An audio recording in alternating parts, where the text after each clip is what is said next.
Hello everyone, তোমরা সবাই কেমন আছো? তো এই যে ওয়েদারটা গেল কিছুদিন আগে, টানা বৃষ্টি গেল, তার মধ্যে আশা করি প্রত্যেকে একদিন হলেও ইলিশ মাছ খেয়েছো। কিন্তু ইলিশ মাছের তো আমরা অনেক রেসিপি খেয়েছি এবং কিছুদিন আগে আমি একটা রেসিপি আপলোডও করেছি ইলিশ মাছের। তো সেটা তোমরা দেখে এসো, আমি অবশ্যই মেনশন করে দেব। কিন্তু ইলিশ মাছের মাথাগুলোরও তো একটা সদ্গতি করতে হবে, কি বলো? তো ইলিশ মাছের মাথা দিয়ে কচুর শাক, যেটা যারা ইলিশ প্রেমী তারা জানে কতটা টেস্টি হয়। আজকে একটু অন্য ধরনের রেসিপি দেখাবো, ভিডিওটা স্কিপ না করে পুরোটা দেখো, আশা করি ভালো লাগবে। সেই বহু বছরের পুরনো কড়াইতে তেল দেওয়া হলো, সাদা তেল, তার মধ্যে দেওয়া হলো তেজপাতা, কালো জিরে আর শুকনো লঙ্কা, এটা ফোড়ন দেওয়া হলো। এবার এগুলোকে একটু হালকা ভেজে নেওয়া হবে। তারপরে দেওয়া হবে কাঁচা লঙ্কা আর নারকোল। তোমরা হয়তো বলবে, এ বাবা, নারকোল আবার ইলিশ মাছের মাথা কেমন লাগবে খেতে? বলতে পারো এটা একটা এক্সপেরিমেন্ট। অনেকে শুধু নারকোল দিয়ে করে, অনেকে আবার শুধু মাথা দিয়ে করে। তো আজকে ভাবা হলো দুটো মিশিয়ে করলে কেমন খেতে হয়। তো আশা করি নুন মিষ্টি ঝাল সব কিছু ঠিকঠাক হলে খেতে খারাপ লাগবে না। তো এখানে এবার এগুলোকে একটু ভেজে নেওয়া হবে। তো তোমরা দেখতেই পাচ্ছ লঙ্কাটা একটু বেশি করে দেওয়া হয়েছে, কারণ একটু মিষ্টি যেরকম হবে একটু ঝাল হবে। আর তোমরা প্রত্যেকেই জানো আমরা প্রত্যেকটা রান্না একটু আমাদের বাড়িতে একটু চিনি খাওয়া হয়, তো একটু চিনি তো রান্নার সময় দেওয়াই হয়।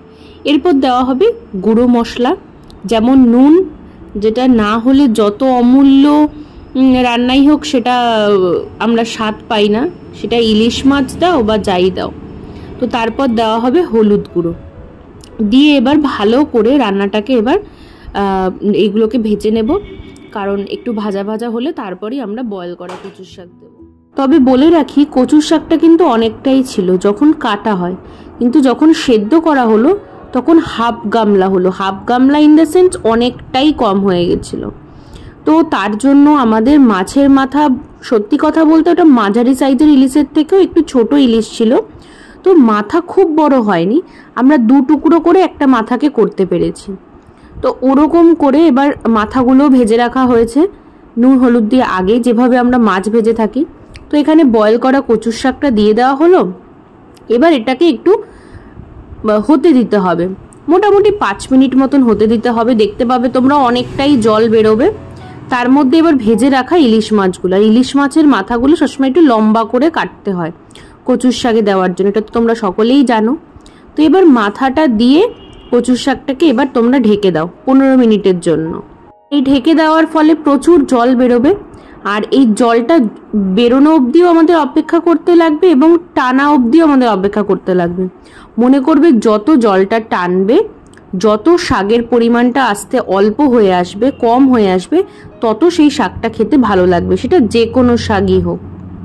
আগেই বলেছি আমরা একটু রান্নায় চিনি খাই, তো এখানে চিনি দেওয়া হলো, অতিরিক্ত দিইনি। তো আবার অনেকে একটু কচু শাকে চিনি দেয়, আবার অনেকে একটু ছোলা দিয়ে খায়, তো প্রত্যেকটা জিনিসের আলাদা রকম স্বাদ রয়েছে। তো আজকেরটা বলতে পারো আগেই বলেছি একটা এক্সপেরিমেন্ট, নারকোল দিয়ে ইলিশ মাছের মাথা দিয়ে কচুর শাক। ভিডিওটা আশা করি তোমরা স্কিপ করোনি, এত অবধি পুরোটা দেখেছো। আর কিছুক্ষণ রয়েছে, ভিডিওটা বলতে পারো হয়েই গেছে, আর কিছু দেওয়ার নেই। তো আগেই বলেছি এবার ওয়েট করতে লাগবে, কারণ প্রচুর জল ছাড়বে এবং জল যত টানাবে, যত জল থাকবে না ততই টেস্ট হবে। তো আমরা যেহেতু ভিডিও করছি, এটা বলবো না যে সবসময় অপূর্বই রান্না হয় সব রান্না, যেটা সত্যি রিয়েল রিভিউ সেটাই দেওয়ার চেষ্টা করি। অবশ্যই এই এক্সপেরিমেন্টটা সফল হয়েছিল এবং খেতে খুবই ভালো হয়েছিল, কিন্তু সত্যি কথা বলতে আগেই বলেছি একটু জলটা টানানোটা বেশি দরকার ছিল আমাদের, আরেকটু রাখলে আরেকটু জল টানতো এবং পরিমাণটা আরটু কমতো এবং খেতে আরও ভালো লাগতো। তো রান্নাটা রেডি, বাটিতে সার্ভ করা হয়েছে, তোমরা গরম গরম ভাত দিয়ে খেতে পারো, সত্যিই ভালো লাগবে।